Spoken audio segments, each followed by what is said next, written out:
एक अरसे से सोचता रहा, इस बारे में दरियाफ्त करता रहा। कई किताबों को पढ़ा, कई लोगों से मिला और हालात व वाक़यात का मुशाहिदा करता रहा कि सांप क्या है, उसकी फितरत इतनी खतरनाक क्यों है, ये अपने चाहने वाले और अपने पालने वाले को भी डंक मारने से बाज नहीं आता। इस बारे में कई दास्तानें, कई कहानियां लिखी गईं, मगर हर जगह तिश्नगी रही और मैं सांप की हकीकत और उसकी हशर सामानियों को ना पा सका।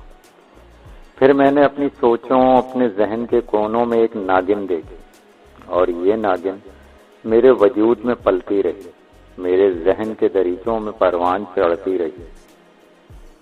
अब सुनने वाले इस खूबसूरत नागिन को देखें कि जिसने इंसान का रूप धारा और इंसानों के खून से परवान चढ़ी, इन्हीं इंसानों पर हुक्मरान रही। उसे इंसान ने कितना प्यार दिया, कितना आराम दिया, मगर उसने इंसान और इंसानियत से वफा न की, इसलिए कि उसने इंसान के वजूद से जन्म नहीं लिया। उसमें मट्टी की खुशबू और तासीर ना थी, इसलिए वो इंसान बनकर भी इंसान ना बन सकी।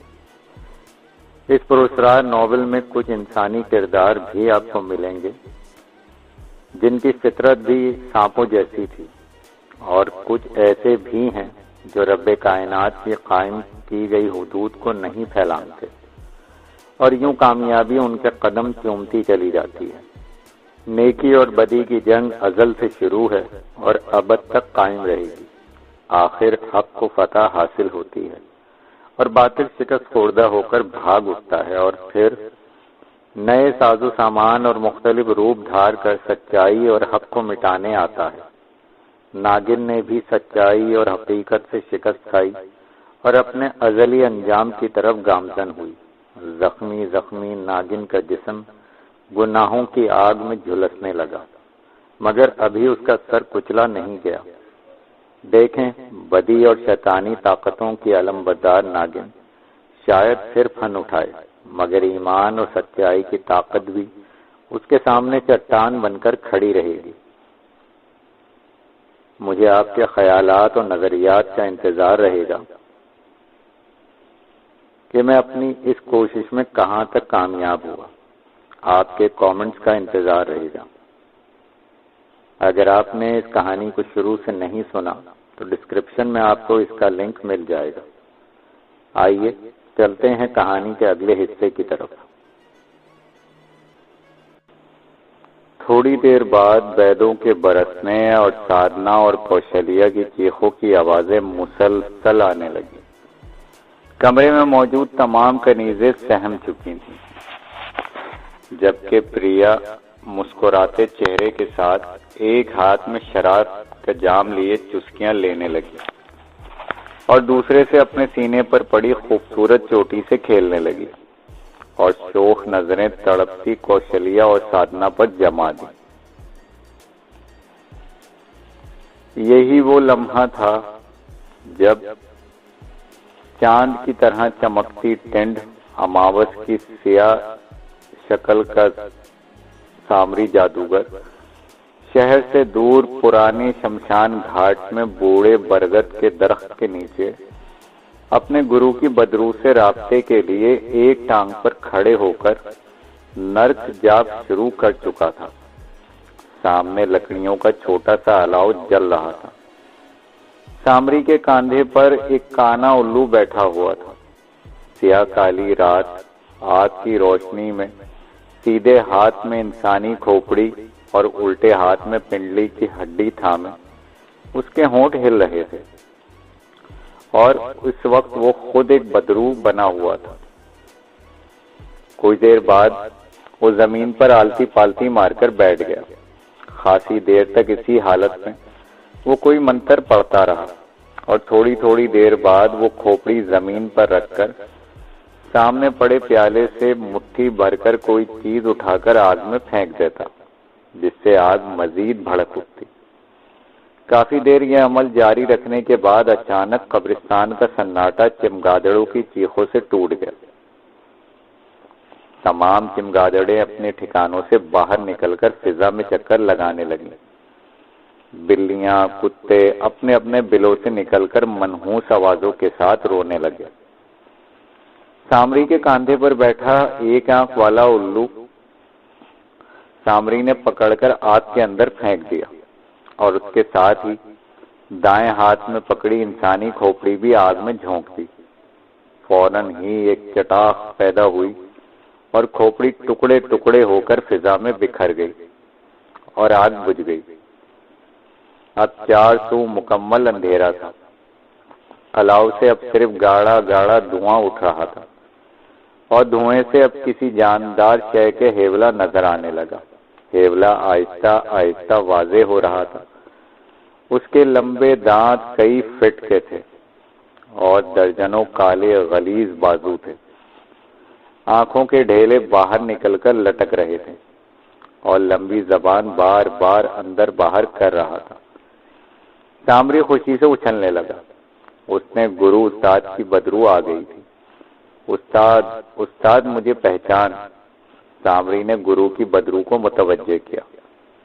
तुझे पहचान चुका हूं खबीस इंसान। बदरू की सनसनाती लेकिन गूंजदार आवाज निकली। क्यों, क्या है? मुझे मेरी व्याकुल आत्मा नरक में अपने पापों की सजा भुगत रही थी और आज ही मैं छुट्टी लेकर अपने आबा व अजदाद की आत्माओं की तलाश में निकला था, लेकिन तुझ जैसे गलीज इंसान ने मेरी छुट्टी बर्बाद कर दी। तू है ही खबीस। गुरु उस्ताद मेरी मुश्किल आसान कर दे। सामरी गिड़गिड़ाते हुए बोला। मेरे काले इल्म की शक्ति भी शकुंतला के माजी में नहीं झांक सकी। उस्ताद मुझे बता ये कौन है और इस पर कैसे काबू पाया जा सकता है। कोई ऐसा गुर मुझे प्राप्त कर दे कि मेरे काले इल्म की शक्ति बढ़ जाए। ओए काले इल्म के पुत्र, बदरू ने धाड़ कर कहा, जैसे तेरा इल्म काला वैसे तेरी सूरत भी काली, और जैसी तेरी सूरत काली वैसे तेरा दिल काला। ओ गंजे शैतान, छोड़ मेरी जान। तू जैसा बाहर से काला वैसा अंदर से काला। तेरा शैतान की खाला से पड़ा है पाला। सामरी हाथ जोड़कर खड़ा हो गया। उस्ताद मेरी मुश्किल आसान कर दे। चल नाप अपना रास्ता, बदरू कड़क कर बोली। कन्या हो सुहागन, सामने है नागन। सबको छोड़ नागन से नाता जोड़। जा गंजे पोस्ती, नागन से कर दोस्ती। गुरु उस्ताद तूने बड़ी दया की है। मैं तेरे नाम का बलिदान भी दूंगा ताकि तुझे स्वर्गवास हो। सामरी बहुत खुश था। उसका जाप सफल हो चुका था, लेकिन गुरु शद्दाद की बदरू अपनी ही धुन में बोले जा रही थी और फिजा में तहलील होती जा रही थी। आखिरी जुमला जो सामरी की समझदानी में आया वो जा गंजे पोस्ती, नागिन से कर दोस्ती, और इसके साथ ही बदरू चली गई और सामरी अपना सामान थैले में डालकर थैला कांधे पर लटकाए वापस चल पड़ा। अब वो गहरी सोच में गुम था। सामरी जादूगर महाराजा रामनाथ के साथ जन्नान खाने की तरफ बढ़ रहा था। पीछे चंद कनीजे और गुलाम चल रहे थे। दोनों के चेहरे पर गहरी संजीदगी तारी थी। आज दरबार बर्खास्त करने के बाद सामरी ने महाराजा से दरखास्त की कि वो कुंडली की तैयारी के सिलसिले में महारानी शकुंतला से बराह रास्त कुछ गुफ्तगू करना चाहता है। इसलिए उस वक्त दोनों शकुंतला के पास जा रहे थे। शकुंतला को दोनों की आमद की इत्तला मिल चुकी थी और इस वक्त वो भी अपनी ख्वाबगाह के बागीचे की तरफ खुलने वाली खिड़की में खड़ी सोच में गुम थी।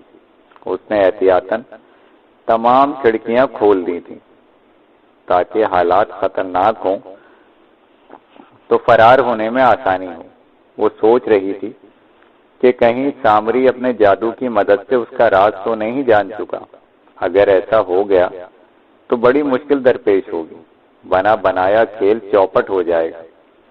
ऐसा भी हो सकता है कि सामरी उसका राज महाराजा को बता चुका हो और उसको धोखे में रखकर घेर लिया जाए। लिहाजा बहुत मोहतात रहने की जरूरत थी। इतने में एक कनीज ने आकर सामरी और महाराजा की आमद की खबर सुनाई और शकुंतला ज़हनी तौर पर किसी भी सूरत हाल का सामना करने के लिए तैयार हो गई। अब ख्वाबगाह का पर्दा उठा और महाराजा रामनाथ संजीदा चेहरे के साथ अंदर दाखिल हुए। उनके पीछे सामरी और दीगर लोग थे। अलेख सलेख के बाद शकुंतला, सामरी और महाराजा सोफों पर बराजमान हो गए। प्रिया सामरी के पीछे खड़ी हो गई। शकुंतला, ये हमारे शाही जादूगर हैं, इल्म नुजूम पर भी दस्तरस रखते हैं, महाराजा ने सामरी का तारुफ कराते हुए कहा। सामरी ने अपनी छोटी छोटी आंखें शकुंतला के चेहरे पर जमाकर रखी थीं और इस बात को शकुंतला ने बतौर खास महसूस किया था, इसीलिए वो दानिस्ता आंखें झपका रही थी। मलका आलिया, मैं आपकी जन्म कुंडली तैयार करने के लिए आया हूं। क्या आप अपने बारे में कुछ बताना पसंद करेंगी? मैं सारी सूरत हाल जहां पना को बता चुकी हूं, शकुंतला ने सपाट लहजे में कहा। लेकिन मलका आलिया, कुछ बातें जायचे की तकमील के लिए जरूरी हैं। मैं इस सिलसिले में आपसे तखलिये में मिलना चाहता हूं। मैं कोई बात जहां पना की अदम मौजूदगी में नहीं कर सकती। शकुंतला रामनाथ के शाने पर सर टिकाते हुए प्यार से बोली और महाराजा ने प्यार से उसका गाल थपथपा दिया। आपकी माता जी का शुभ नाम क्या है? सामरी ने अपनी स्लेट निकालते हुए कहा। बिमला कुमारी, शकुंतला ने महाराज के शानों से सर उठाते हुए कहा। और पिताजी? सरिंदर कुमार, शकुंतला ने बालों में उंगलियां फेरते हुए जवाब दिया।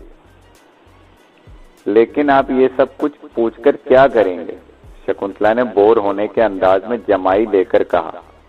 आपकी जाए पैदाइश कहाँ की है? सामरी ने बदस्तूर अपनी आंखें शकुंतला पर जमाए रखी। जी कलकत्ता, शकुंतला ने बुरा सा मुंह बनाते हुए जवाब दिया।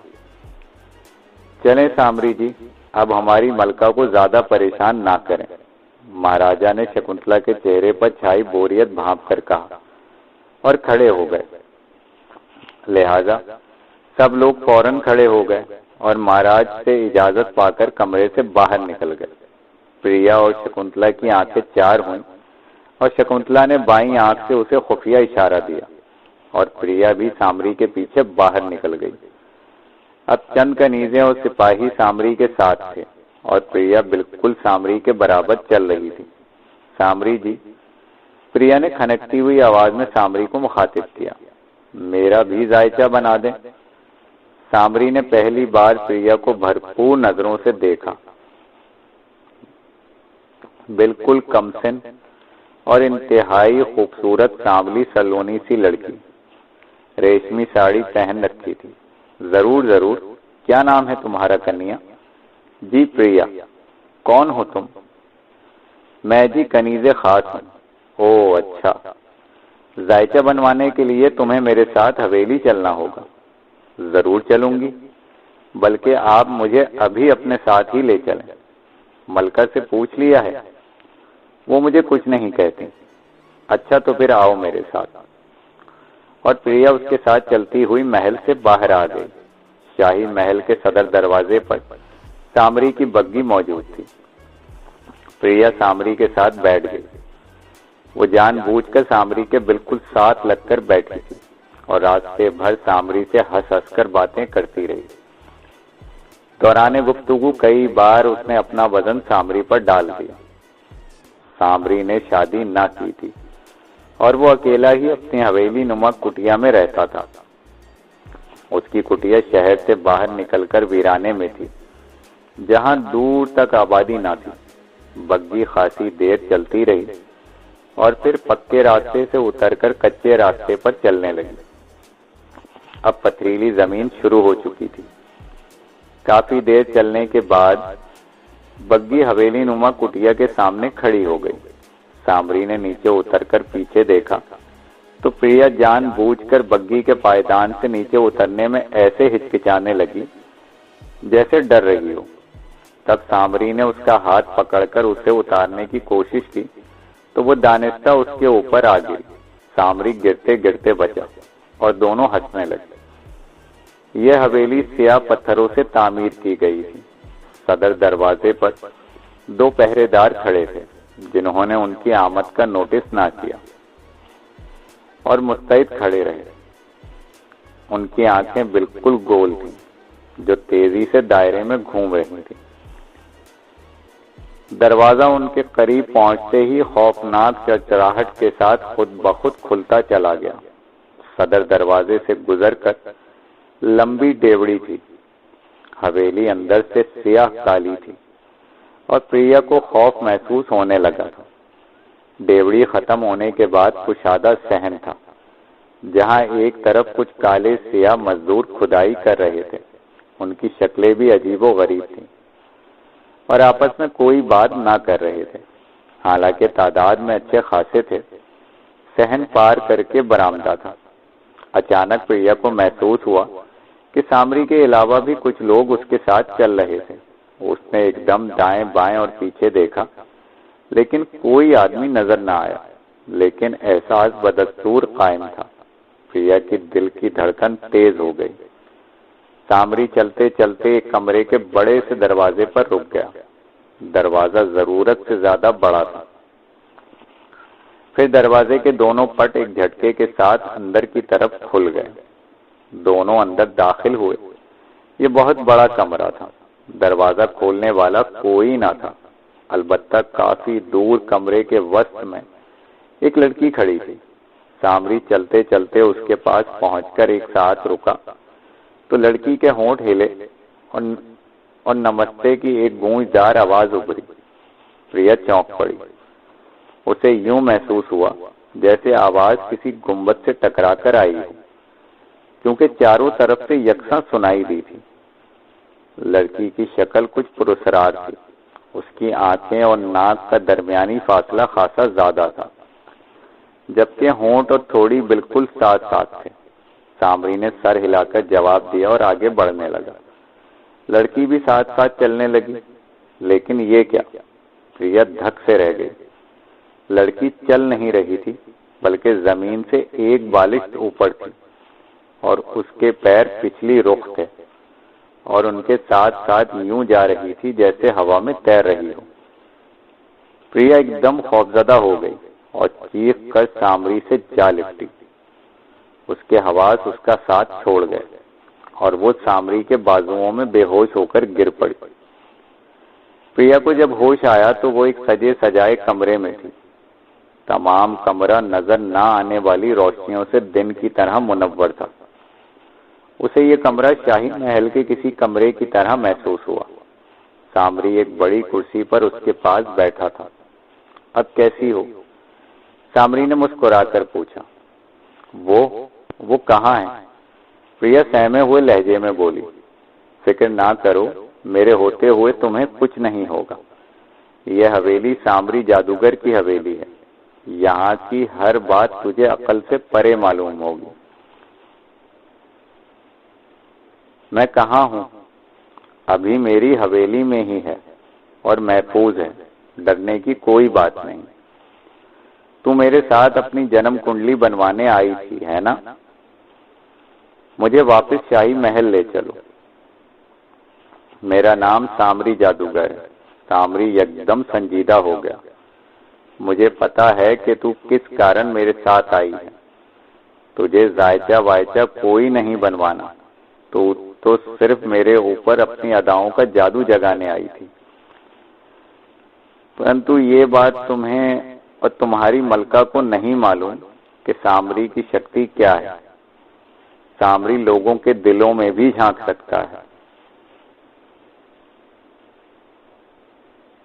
तुझे मेरे साथ शकुंतला ने दानिस्ता भेजा है और ख्वाबगाह से उठते हुए उसने तुम्हें आंख से जो इशारा किया वो अपनी आंखों से ना देखने के बावजूद भी मैंने देख लिया। यह हैरत अंगेज इंकशाफ सुनकर प्रिया शशदर रह गई। उसके वहमो गुमान में भी ना था कि सामरी इतना जबरदस्त जादूगर है। उसकी नजर में तो महज वो एक बदरूप नुमा इंसान था।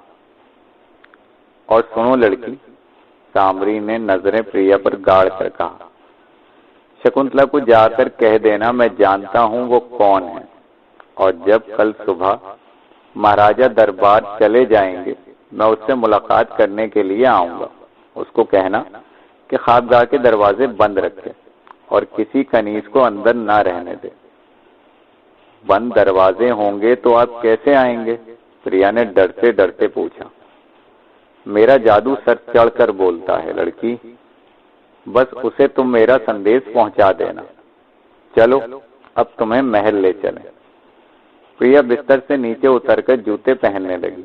जूते पहनते ही सामरी ने उसे जोर से धक्का दिया। प्रिया ने गिरने से बचने के लिए फौरन अपने हाथ आगे कर लिए तो उसे महसूस हुआ कि किसी दरख्त की टहनी उसके हाथ में आ गई हो।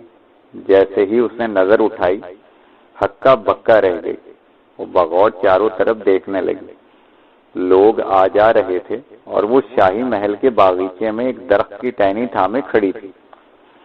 उस वक्त शाम हो चुकी थी, चिराग रोशन थे। प्रिया तेज तेज कदम बढ़ाती हुई जन्नान खाने की तरफ चल दी। उसका दिल बुरी तरह धड़क रहा था। रास्ते में मिलने वाले तमाम गुलाम और कनीजे उसे रुककर झुककर अदब कर रहे थे, लेकिन प्रिया किसी पर तवज्जो दिए बगैर सीधी शकुंतला की ख्वाबगाह की तरफ रवां दवां थी। ख्वाबगाह के दरवाजे से अंदर दाखिल होते वक्त दरबान उसे रोककर बड़े अदब से मुखातिब हुआ। कनीज़े आलिया, अंदर महाराजा हुजूर भी मौजूद हैं। इतला करो कि प्रिया आई है, मलका आलिया से मिलना चाहती है। प्रिया ने माथे पर बार बार आ जाने वाली आवारा लट को पीछे करते हुए शान बेनियाजी से कहा। पहरेदार इजाजत तलब करके अंदर गया और वापस आकर प्रिया को अंदर जाने का इशारा किया। प्रिया हाजिर हो सकती है हुजूर? प्रिया ने दरवाजे से दाखिल होकर पर्दे की ओर से पूछा। आओ प्रिया आओ। शकुंतला की जिंदगी से भरपूर शोक आवाज सुनाई दी। प्रिया कुशादा तरीन शाही ख्वाबगाह में दाखिल हो गई। सामने ही शाही छप्पर खट पर महाराजा और मलका तकियों से टेक लगाकर बैठे थे। कनीजे मोर के परों वाला पंखा झल रही थी, जिसकी हवा से शकुंतला के बाल आहिस्तगी से बिखर रहे थे। दोनों शराब की चुस्कियां और महाराज के साथ में हुक्के के कश भी ले रहे थे। दो लड़कियां भी कमरे में मौजूद थीं, एक गुलदान में और दूसरी शकुंतला के बालों में फूल और कलाइयों में गजरे पहना रही थी। पूरा कमरा मोतिये और रात की रानी की खुशबुओं से महक रहा था। प्रिया कैसी हो? शकुंतला जाम कनीज को थमाते हुए बोली। दया है आपकी। अच्छा ये है प्रिया, महाराजा उसको देखते हुए बोली।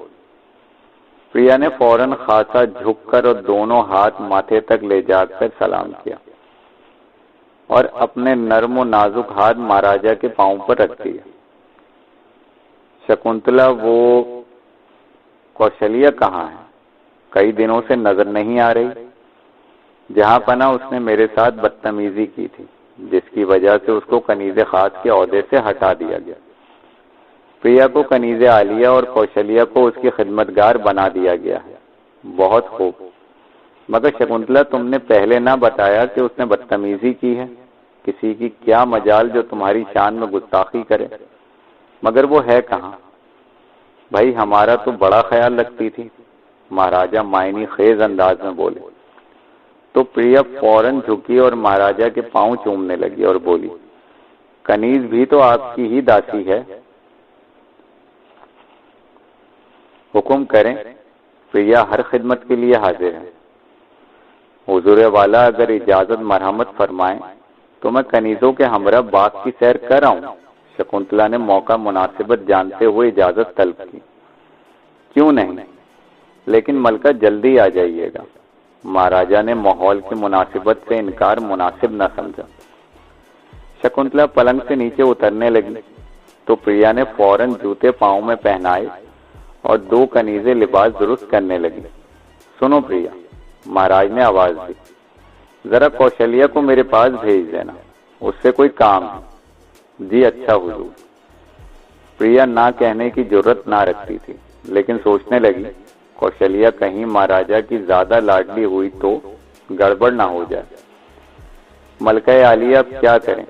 प्रिया ने बाहर निकलकर शकुंतला से पूछा। करना क्या है, हम जल्दी आने की कोशिश करेंगे और तुम जरा ताखीर से कौशल्या को भेजना। उज़्र कर देंगे कि कहीं काम से गई थी, और पूनम और निर्मला को उसके साथ भेजना ताकि वो खुलकर बात ना कर सके।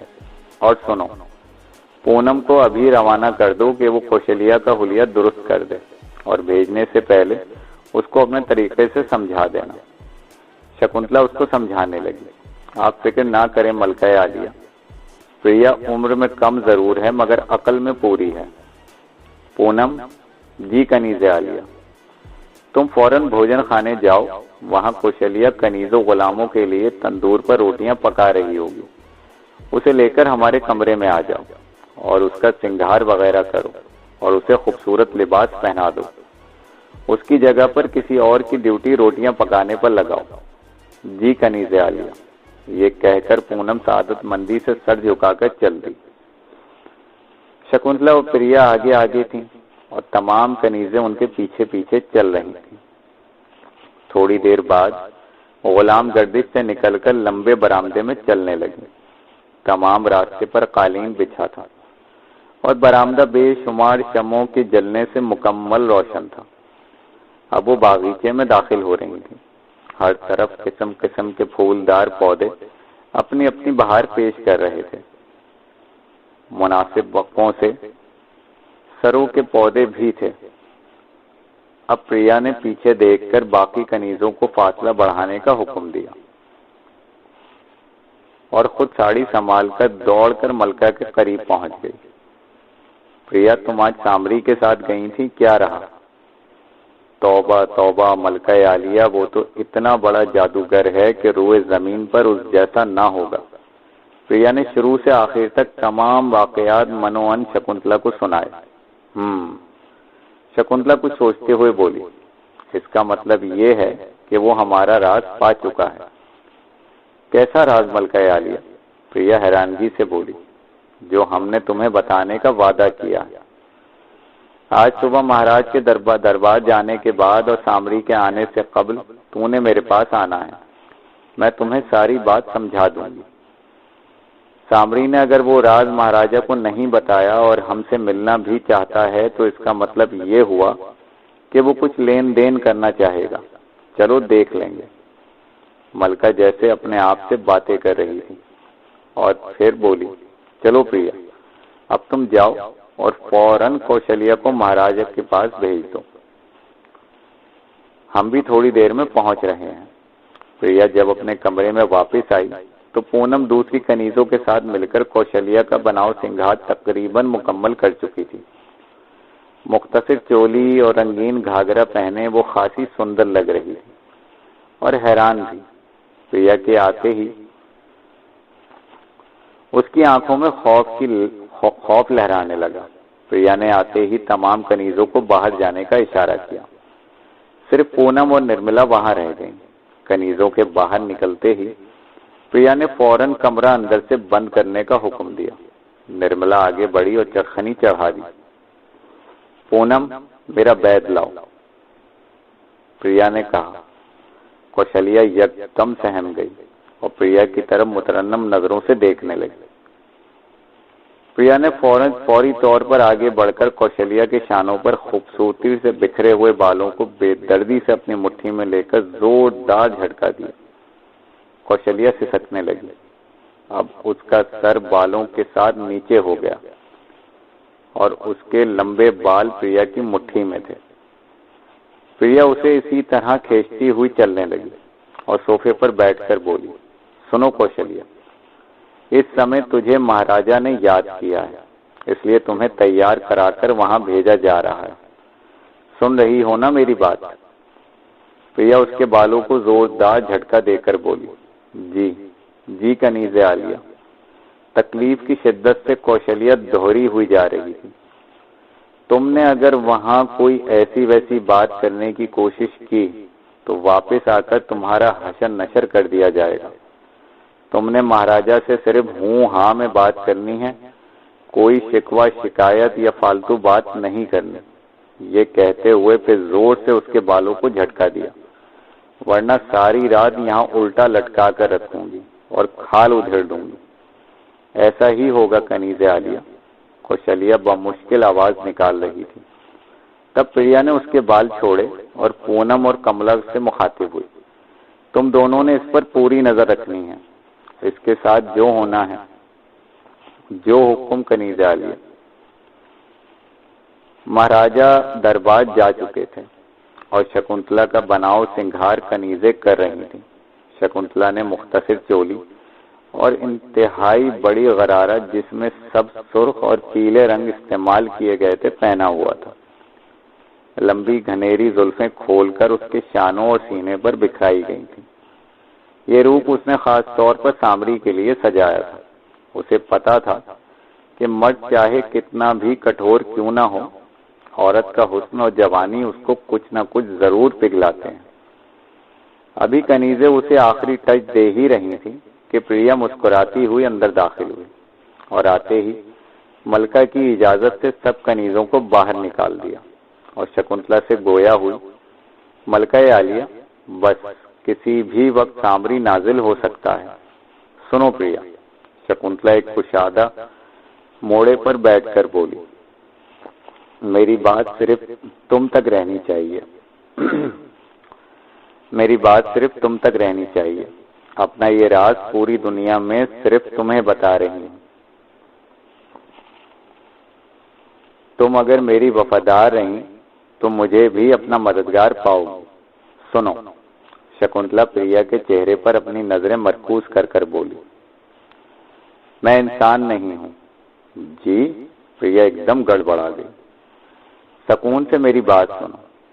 100 साल की उम्र पाने के बाद अब इंसान बन गई हूं, लेकिन हकीकत में मैं एक नागिन हूं, शीश नागिन। वो सरसराती हुई आवाज में बोली, आप क्या फरमा रही हैं मलका आलिया? प्रिया डर कर 2 कदम पीछे होकर बोली, आप मजाक फरमा रही हैं? प्रिया के चेहरे पर खौफ मंडलाने लगा। उसे बहुत डर महसूस हो रहा था। डर से ही उसकी जान निकलने लगी कि एक नागिन बंद कमरे में उसके सामने बैठी है।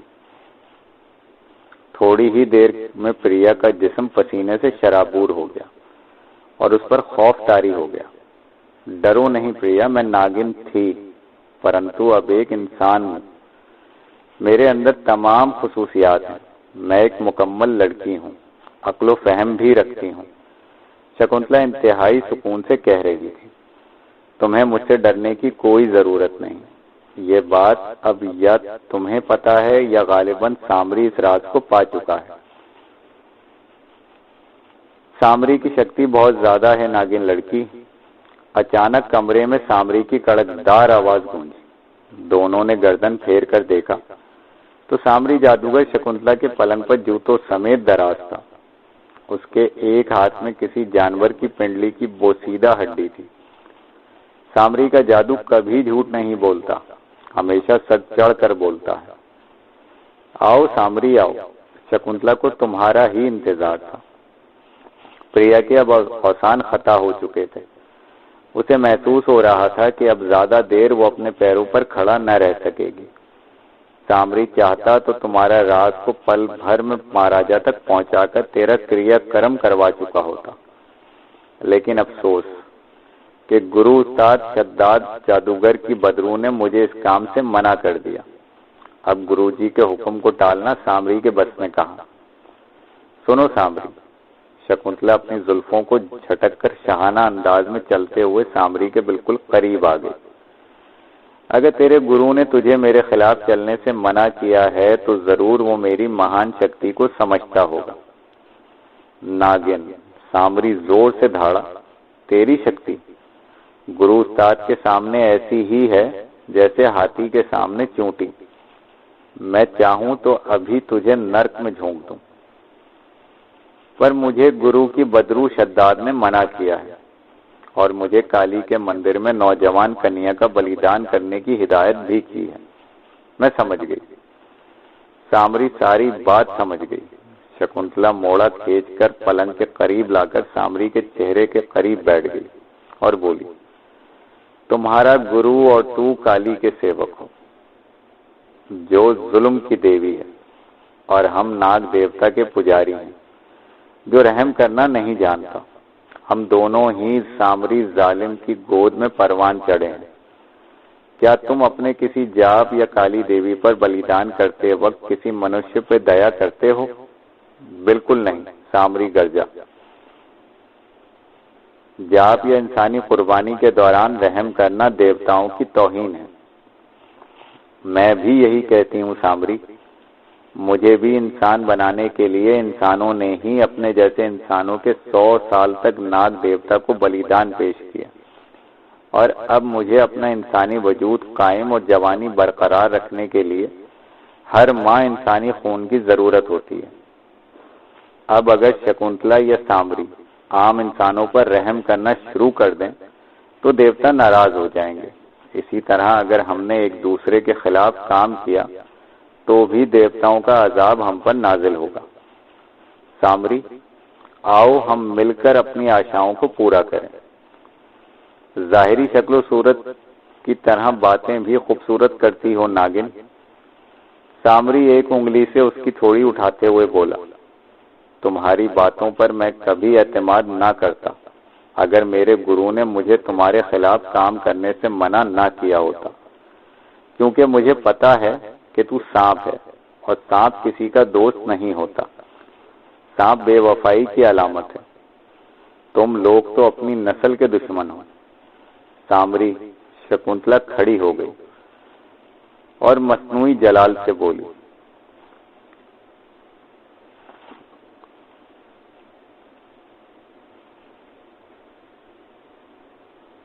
अगर हम अच्छे नहीं हैं, जादूगरों ने कौन सी दुनिया में अपनी इज्जत बनाई है? ये भी तो हर रोज जलीलो ख्वार हुए हैं।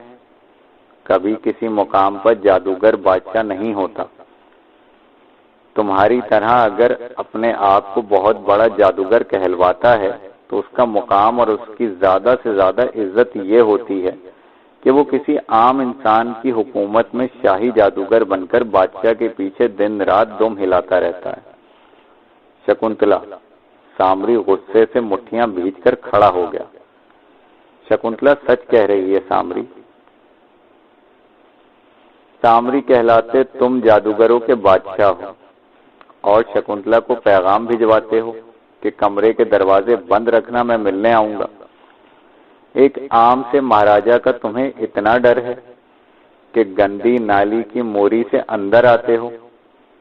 शकुंतला, सामरी के आगे बढ़कर शकुंतला के बाल पकड़ लिए। प्रिया एक कोने में सहमी खड़ी दोनों की बहस सुन रही थी। उसे डर था कि कहीं महाराजा को इत्तला न कर दी जाए। सामरी चाहे तो अभी तुझे खत्म कर दे। सामरी और कर भी क्या सकता है एक लड़की पर हाथ उठाने के सिवा? तू अगर इतना बड़ा जादूगर है तो तुझे किसी रियासत का महाराजा होना चाहिए। अपने गुरु की बात मान और मेरा साथ दे, वरना तुझ पर काली देवी का अजाब आ सकता है। तुझसे तेरी सारी ताकतें छिन सकती हैं। काले इल्म का सेवक होकर काली ताकतों का रास्ता मत रोक, इसी में तेरी भलाई है। कहती तो तू भी ठीक है। सामरी ठंडा पड़ते हुए बोला। उसने शकुंतला के बाल छोड़ दिए और एक कुर्सी पर बैठ गया। शकुंतला अपने बालों को सहलाते हुए सामरी के पीछे खड़ी हो गई और पीछे से अपनी बाहें उसकी बगलों में डालकर उसके शाने पकड़ते हुए प्यार से बोली, सामरी, आओ हम एक हो जाएं और दोनों मिलकर वसी रियासत पर अपनी हुक्मरानी कायम करें। मैं सांपों की मलका हूँ और हर रूप इख्तियार कर सकती हूँ, और तू जादूगरों का बादशाह। हम दोनों बादशाह और मलका बन जाते हैं। तू काली का सेवक, मैं नाग देवता की दासी। हम दोनों जुल्म की पैदावार हैं। आओ काली ताकतों को फरोख के लिए हम एक हो जाएं। ठीक है शकुंतला, पर चंद दिन सब्र कर, मैं फिर आऊंगा। शकुंतला तुम्हारा इंतजार करेगी सामरी, शकुंतला ने कहा, और उसके साथ ही सामरी गायब हो गया। सामरी के जाते ही शकुंतला ने लंबी सांस ली और फिर उसे प्रिया का ख्याल आया। जो मुड़कर देखा तो प्रिया एक कोने में खड़ी पसीने से शराबूर थर थर कांप रही थी। प्रिया, ओ प्रिया, तू डर रही है? शकुंतला ने आगे बढ़कर उसको गले से लगाते हुए कहा और प्रिया को किसी हद तक सुकून आया। शकुंतला ने उसे खींचकर पलंग पर बिठा लिया। देख प्रिया, तू अब मेरी साथी है। अब तू डरना छोड़ दे, मेरे साथ रह, जिंदगी भर ऐश करेगी और ऐसे मनाजिर से तो तुझे रोज वास्ता पड़ेगा। अब अपने आप को इनका आदी बना ले। मलका आलिया, प्रिया ने बमुश्किल आवाज बहाल करते हुए कहा। बोलो बोलो बोलो मेरी प्रिया। मलका आलिया, आप सामरी को कह रही थी कि हर माँ आपको इंसानी खून की जरूरत होती है। प्रिया डरते डरते बोली, ये बात बिल्कुल हकीकत है और आज के बाद मेरे लिए नौजवान इंसानी खून की फरहमी तुम्हारी जिम्मेदारी होगी। बल्कि आज तुझे मेरे लिए खूबसूरत, ताकतवर, सेहतमंद मर्द का बंदोबस्त करना होगा। अगर सामरी ने सारी बातें महाराज को सुना दी तो ये नामुमकिन है। वैसे भी इन तमाम बातों का उसके पास कोई सबूत नहीं। और प्रिया, शकुंतला ने एकदम लहजा बदलते हुए कहा, तुम अब मेरी और सामरी की राजदार हो। अगर इनमें से किसी बात की भिनक भी किसी को पड़ी तो मैं तुम्हारा खून पी जाऊंगा। अगर तुम मेरा साथ मुखलिसाना तरीके से दोगी तो ताबाना की हुकूमत हाथ आने के बाद शकुंतला और सामरी के बाद तुम्हारी हैसियत तीसरी बाख्तियार शख्सियत की होगी। अब तुम अच्छी तरह सोच लो कि ऐशो इशरत और बेपनाह इख्तियारात से लबरेज जीवन गुजारना चाहोगी या दर्दनाक मौत।